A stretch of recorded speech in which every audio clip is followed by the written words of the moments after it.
Hello, my loves. I'm Ellie Frost. Thank you so much for being on my channel, where we are talking about the multi-dimensional approach to rapidly and radically healing and transforming during and after narcissistic abuse. And this video is about healing abandonment wounds after narcissistic abuse. Now, look, this is a biggie, right? I talk a lot about this. Narcissistic abuse is a multi-dimensional issue because it goes on spiritually and psychically as well as emotionally, physically and energetically. It's one of the most destructive experiences we can go through that tends to lead to, well, always leads to a lot of chaos and a lot of destruction in our life, right? Until we break free. So, healing abandonment wounds, right? I'll tell you my story of this. I mean, both my parents rejected me. My mother rejected me when I was very young and was very critical, very abusive towards me. And that caused all sorts of emotional chaos in my life. And my father was incredibly narcissistic, but I would do everything for him. I wouldn't admit he was abusive until I got to 13, and I got told by two separate therapists that they would not work with me, right? I was that enmeshed. If I was going to continue to talk to him during my therapy periods. The first one I refused, the second one I listened to. But the interesting thing about my relationship with him was the minute I told him that I wasn't going to accept him bullying me, shouting at me, you know what I mean, just being highly aggressive towards me, he never spoke to me again. Right? He completely discarded me too. And he knew that I'd been abandoned by my mother and that I was very attached to him like a lifeline. You know what I mean? I was in the fantasy of pretending that he was the perfect parent when he was far from that. He was highly abusive and made me extremely ill, right? From that behavior. So I had, from a very young age, the experience of parental abandonment and pretty like aggressively. I was a grade A student, doing everything. I overworked. I was doing everything to be the perfect child. And when I was discarded, it was just because I put one boundary. And so what did I learn from that, right? And that's what I'm going to talk to you about. Because for me, healing the abandonment wound is it's not just, but it's a grieving process. I take a lot of my clients through grief so they can actually grieve in advance sometimes the things they know they've got to let go of. So it makes the healing a lot quicker as a process, right? Part of letting go is going through grief, and there are stages of grief that we actually process our emotions through, and then we can come back to reset, right, into peace and into acceptance and into building a better life. So for what I want to teach you today, though, and by the way, my father obviously then turned all my family against me, and it's a typical story. So I had abandonment on every level, and it produced a lot of different behaviours in me. So that's what I want to talk about, because the abandonment itself is just a matter of processing grief. What I'm more concerned of talking about, which I think is much more relevant, is the behaviours we adopt because of it, that are actually ultimately things that we might want to improve on. Let's put it that way. Yeah? So the obvious one, which is why a lot of us go from narcissist to narcissist to narcissist, is that we've suffered such severe pain over the abandonment, right, that we don't want to go through that pain again. So again, that means we haven't processed the emotions. Please come into Sovereign if you can, because there's really some really good tools to actually help you do that. Heal your heart and process the traumas.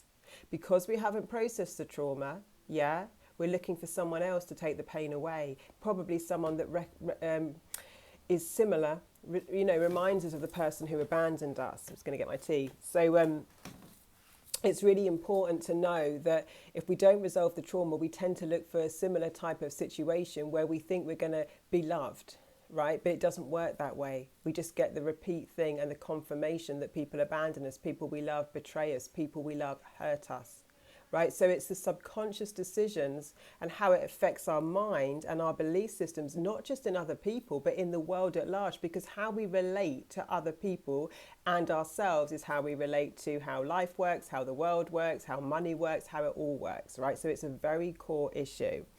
So we've got to know if we've processed the grief. And that's a journey. And then it's about how is this fear of abandonment or experience, how has it affected my consciousness? How has it affected my behavior? So one thing is to cling on to people at all costs, right? We do that. That's why we stay with narcissists. Now, there's many reasons why subconsciously. One is we're trying to recreate a similar situation where we get to be loved, and we're trying to put the past right by recreating it in an unhealthy way that just gives us the same result.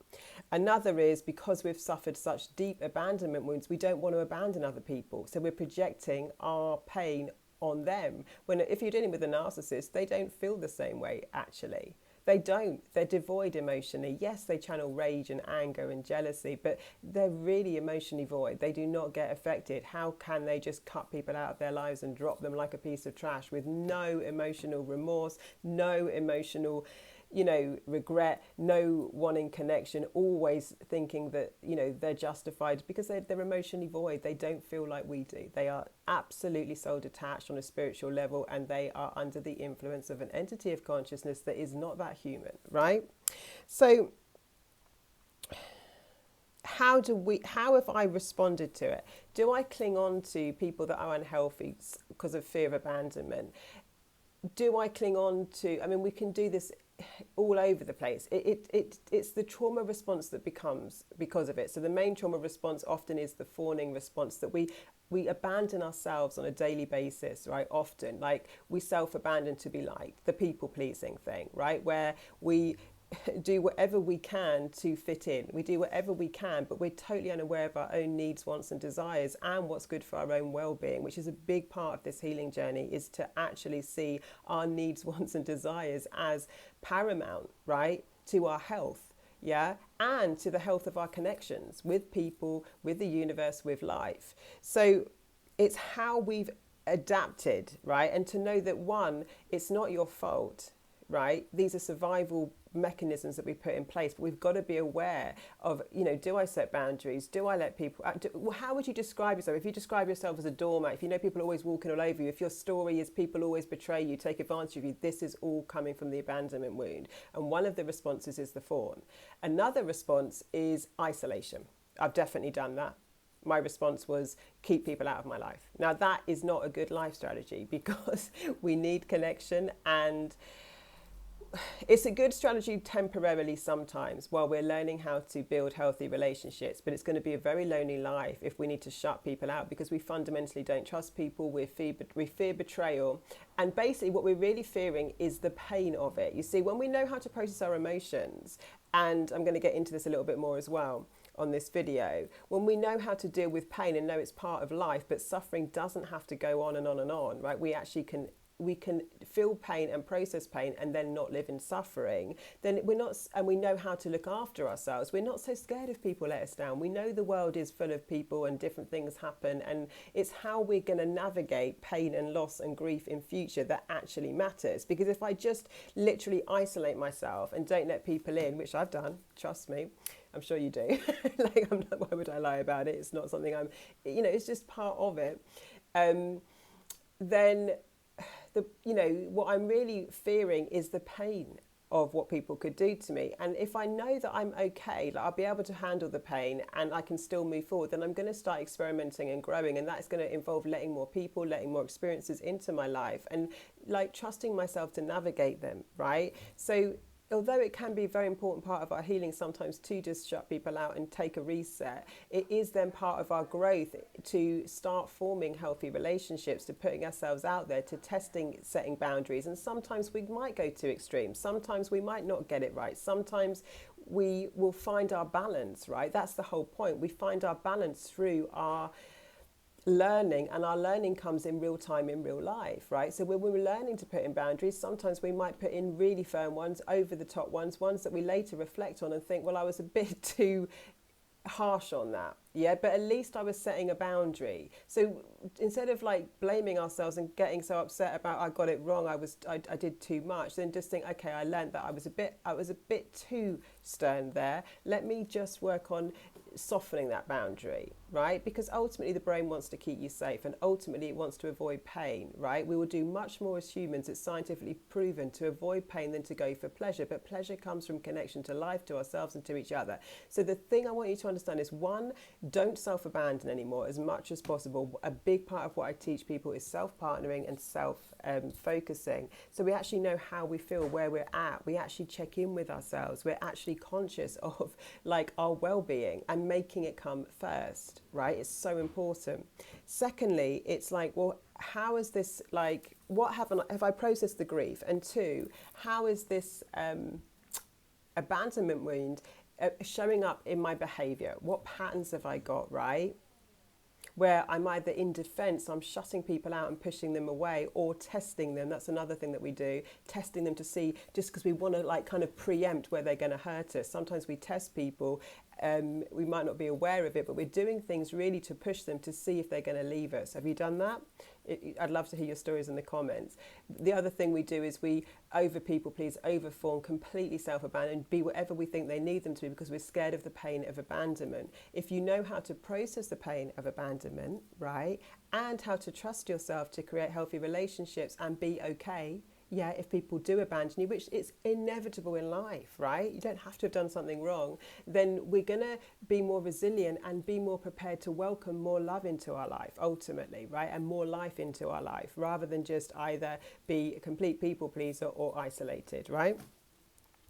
The other thing is what abandonment does to us massively. Like I made a video yesterday on when the narcissist turns your children against you.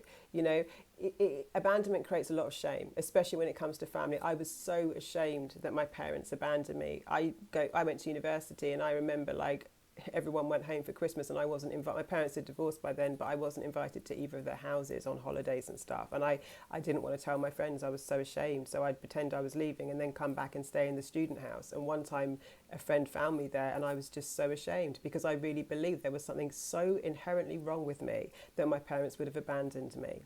Right?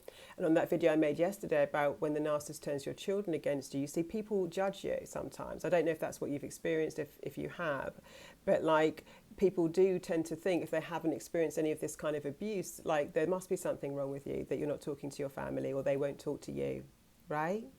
That's not true. So you have to come home to the truth, and you have to let yourself off the hook. We have to release the shame, you know. Another thing that we do when we've been abandoned is we try and defend unhealthy people. I did it for years. Yeah, my parents were just doing the best. They don't know any better, blah, blah, blah. I'm strong enough. I can take it, not knowing that I was literally destroying my own well-being in so many areas of my life. Like that, what this does to us isn't just in our relationships with the people that are involved. It's our relationship with ourselves, our self-worth that it damages, as well as our opportunities in life, right? Because it's how we relate to people that determines often how we relate to ourselves and the world. That's how children learn who they are, right? How their parents treat them helps them decide who they are, right? And so if we want to create a life of abundance, if we want to actually thrive, it's like we've got to change our beliefs about the world, about people, and about ourselves, right? And this, like, if we fear abandonment, we're going to fear everything's going to fall apart and go away. And that's been a big theme in my life. And I've experienced it over and over again, because I'm, you know, this is a journey of testing the waters, feeling safe, knowing that, you know, these patterns take a while to break, but we still get to go forward and still go again and go again. And if you're willing to do that and willing to learn every time, I promise you're going to have a much better life on the other side. So sometimes we, you know, don't feel stuck in this. Be willing to go again. Be willing to open up. Be willing to test boundaries. Be in terms of put boundaries in. Be willing to take new leaps, knowing that sometimes, right, we're still going to get those old fears back, that everything's going to go wrong, everything's going to fall apart, because we think everything is going to leave us, everything good's going to leave us, right, in life, including money, including business, including anything that feels stable, because that's been the experience when we've had high levels of abandonment. So it's a journey working through it, but we actually need to practice it in real life, in real time, while we're healing and learning how to develop ourselves, which is exactly what I teach in Sovereign. And the Live Fully Now membership is all about manifestation. So the most important thing about this is, how is it affecting my life now? Where am I seeing these patterns? Yeah, where can I put more balance in? Yeah. And if I know, I don't think it's like never fearing abandonment again, because that's not even human nature. People that haven't been narcissistically abused fear abandonment, fear loss, right? That's part of life. That's where fear comes from, right? As soon as you get the lover, you fear losing them, right? So many people, when I coach them and they get into a new relationship, you know, all they wanted was the relationship. Then when they get the relationship, the fear comes in, like, what if they leave me, right? Anyone would feel that, not if even whether they've been abandoned or not, right? So anything we love, we're going to fear loss of, because loss is a part of life. But it's actually learning to be resilient and able and confident that we know how to process those emotions around it and not make it mean that we don't get to have anything good. Just knowing that sometimes things in life we can't control, right? Those things would have happened anyway. I went through grief recently, losing someone I loved, and it was like really heavy. But at the same time, right, that was going to happen anyway. Yeah. And so there's, how do I navigate that?